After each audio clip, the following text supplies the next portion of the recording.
Hey, are you leaving? Yeah, I'm going to the school. Sorry you can't join us. I'm sorry. Well, that's okay. Too. You're going to be joining me to the Verizon store to get. Oh yeah, you have to take my dad to the Verizon store at Easton. You never went?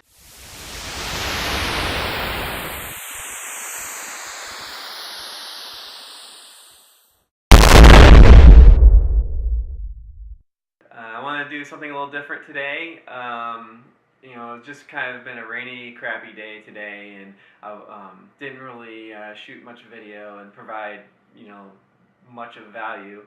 So I kind of just wanted to go over what I do about finding places to stay, because we definitely travel on a budget, and we like cheap and we love free. So I'll just go ahead and start. The first thing we do is, for somewhere free to stay, is we try to stay with friends, or acquaintances, a friend of a friend, somebody that we know.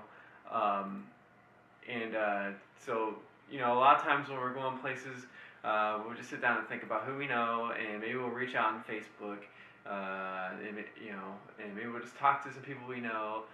Maybe it's a friend of a friend, and so sometimes just a quick Facebook message will give you a free place to stay. So another free option is Couchsurfing.org. People really seem to love this, but we haven't really been able to take advantage of it. I think part of it is because we're a couple and we travel together, and two people staying somewhere is kind of more of a burden than just one person.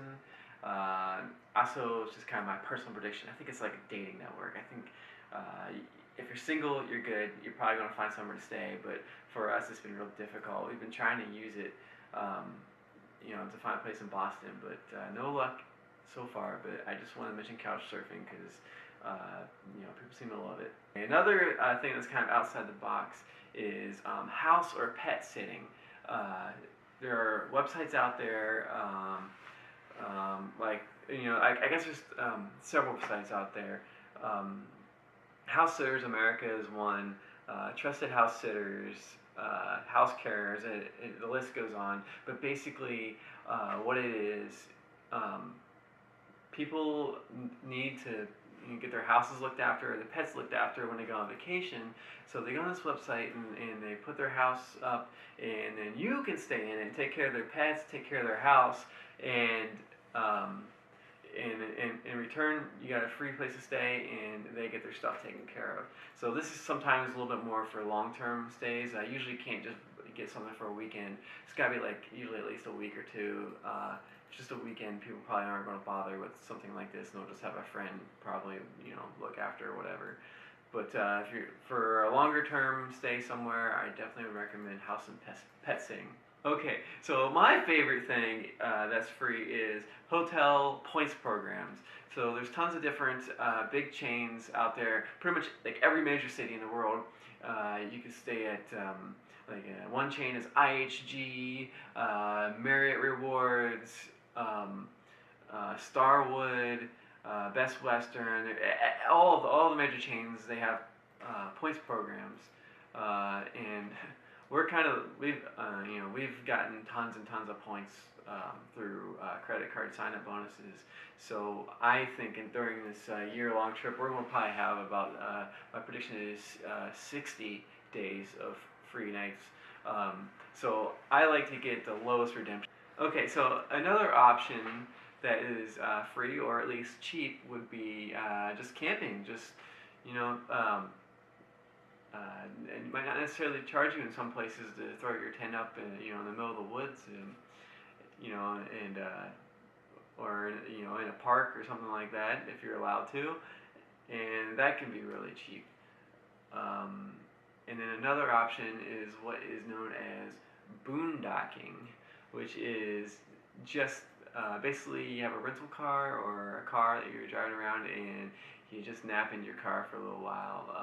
If you can find a safe spot to do this, that could be like a really good temporary solution for just like one night or something. And the last option for free travel would be like overnight travel on. If you're traveling on a plane or on a bus or a train, like they have sleeper trains. If you're already planning on paying for travel, just just sleep on the bus or the plane, or just sleep along the way. One good resource for this is Seat 61. The site's called Demand Seat 61. It's seat61.com, and it will list what trains have sleeper cars. It's actually train cars with beds in them. One cheap option is Minimalist Hotels. So Minimalist Hotels, an example of that would be like a capsule hotel in Japan. In Tokyo, they have these little capsule hotels that basically it's just enough to fit one person inside of a little capsule, and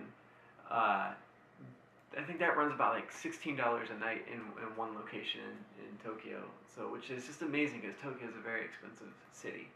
Okay, I think there's several different minimalist hotel ideas out there. But another example would be we stayed in an Easy Hotel in London, and so basically what this was a small hotel room, no windows, just a bed, and that's pretty much it. And I thought it was great because when we travel, we don't spend a lot of time in a hotel. We're out and about, we're doing things. The room was smaller. It had a little private bathroom, and it was real basic. But that, with everything being small and so basic, that made it a lot cheaper. I think we paid about $70 a night for that, which is outstanding in London. Okay, now my favorite thing right now is like apartment and house rentals. So this is like the website Airbnb.com, or another one that's kind of popping up is Go With O, which is in Europe only right now. But these little like homestays and apartment stays are great. Sometimes you get the whole apartment or the whole home to yourself.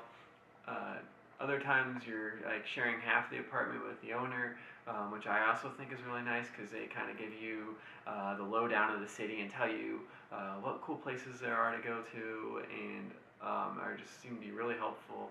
But these are always cheap, probably anywhere between $40 and $80 a night, sometimes even cheaper. And they pretty much have this everywhere now. It's really great, so definitely check that out. Another thing that you might be able to take advantage of is last-minute deals. Another thing that's possible is mistake pricing, and you basically gotta kind of follow blogs, but there are sometimes mistake prices, and you can hop on those and get them. Flyer Talk is like a real good website to go to that they'll talk about mistake pricing. Usually it's more on flights, but they do also do hotels.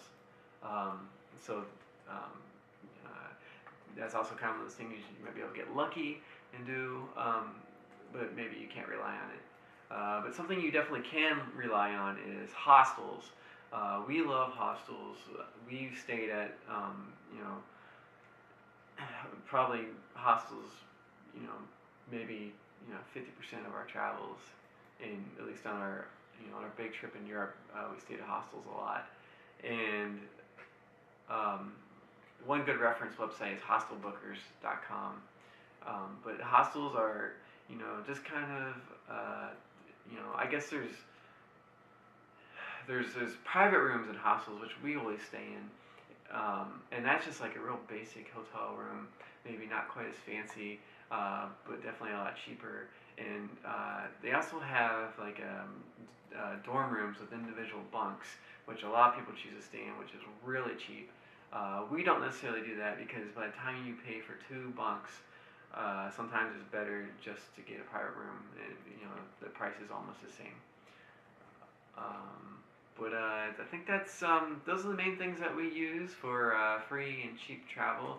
But I always recommend just thinking outside the box. Wherever we go, we always try to compare all the options, and we're almost always able to find something that's either free or cheap.